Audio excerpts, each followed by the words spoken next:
Are you ready? Let's talk digital. Bonjour à tous et bienvenue sur le podcast Digital Feeling.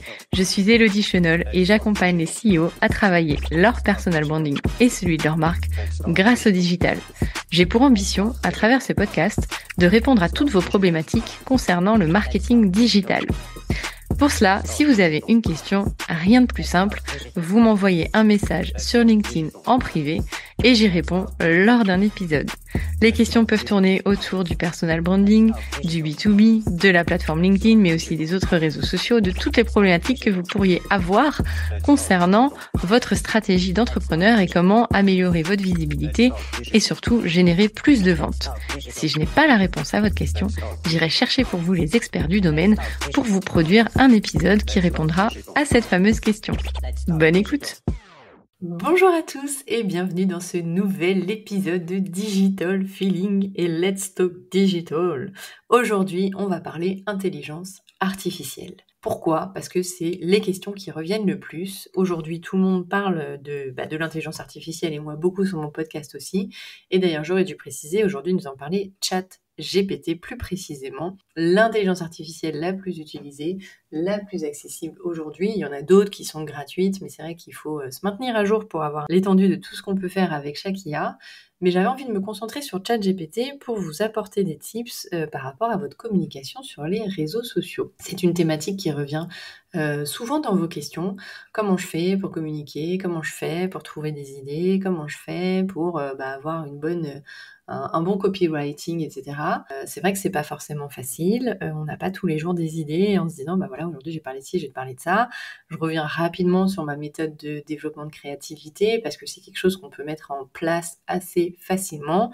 Ce que je vous conseille, c'est de noter toutes les idées qui vous passent par la tête, puisqu'on le sait, une idée qui passe ne reviendra peut-être pas, et souvent pas d'ailleurs, donc vraiment prenez le temps, soit vous la tapez dans vos notes, soit vous l'enregistrez en vocal dans vos notes pour qu'elle soit retranscrite en écrit, soit vous le gardez en vocal, enfin voilà, il y a plein de possibilités, soit vous l'écrivez dans un cahier, il y a à peu près 1000 façons d'écrire vos idées. Le conseil que je vous donne, c'est de créer une récurrence de créativité, c'est-à-dire de le faire vraiment tous les jours pour garder une routine, créer une routine même, créer une habitude et avoir du contenu que vous utiliserez ou pas. Là, vous déciderez de la pertinence de chacune des idées. Et évidemment, la moitié des idées finiront peut-être à la poubelle.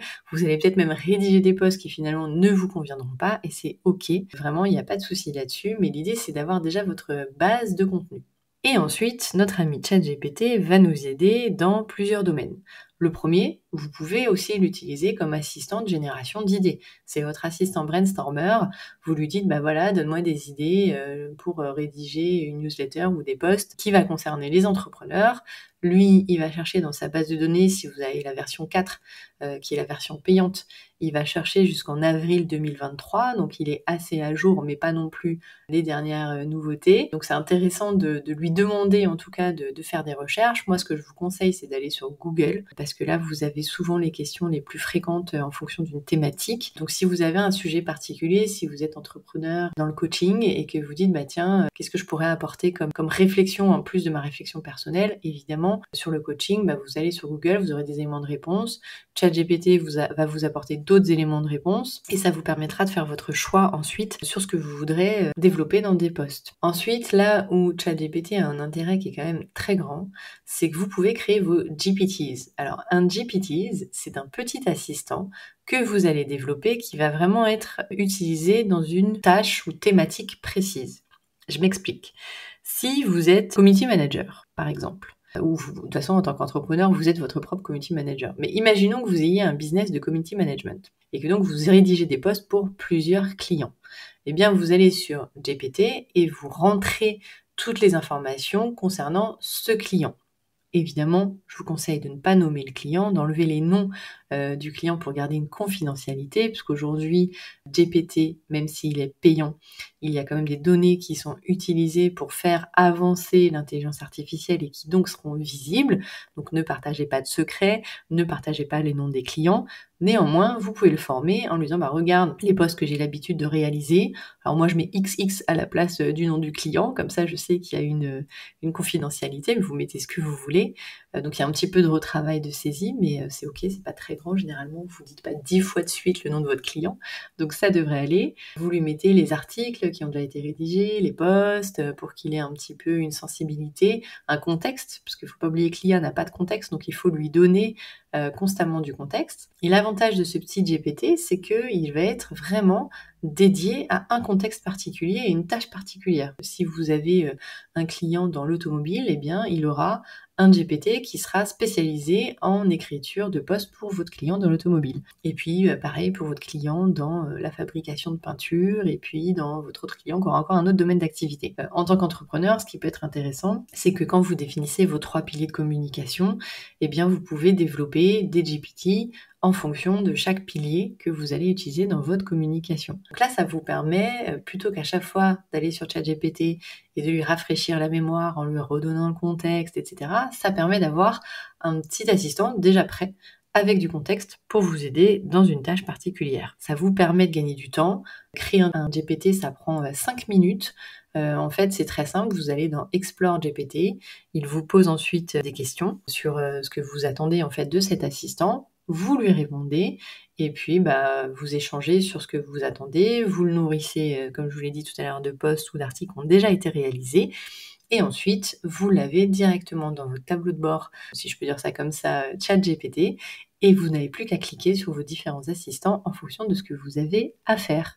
Ça peut être un gain de temps assez conséquent, et puis ça permet à chaque fois de ne pas avoir à rafraîchir la mémoire de ChatGPT dans ce domaine particulier. À prendre avec des pincettes néanmoins, parce qu'il est vrai que même si vous donnez du contexte et que vous l'entraînez, je vous invite toujours, et je vous inviterai toujours à le faire, à relire, à vous réapproprier ce que vous a proposé ChatGPT, parce que ça reste néanmoins un savoir-faire de savoir rédiger des posts ou de rédiger avec votre tonalité ou votre point de vue ou votre voix. Donc vraiment, c'est l'assistant qui va vous aider à déblayer la plus grosse partie, mais n'oubliez pas de vous réapproprier le contenu pour que vous y ajoutiez votre patte, votre touche, votre vision, et ça, ChatGPT, il pourra jamais le faire, même s'il peut beaucoup vous aider. Voilà, si vous avez d'autres questions sur l'intelligence artificielle ou comment ChatGPT peut vous aider en tant qu'entrepreneur, évidemment, vous savez où vous pouvez me trouver, vous m'écrivez sur LinkedIn et je me ferai un plaisir d'en faire un épisode une prochaine fois. Je vous souhaite une très belle journée. À bientôt. Thank you. You're welcome. Let's talk digital. J'espère que ce podcast vous a plu. Si vous avez aimé cet épisode, n'hésitez pas à soutenir le podcast en laissant une note et un avis sur Apple Podcast ou sur vos plateformes d'écoute. Ça me permettra de remonter et de pouvoir partager à d'autres entrepreneurs les réponses que vous vous posez. Merci à tous, à bientôt.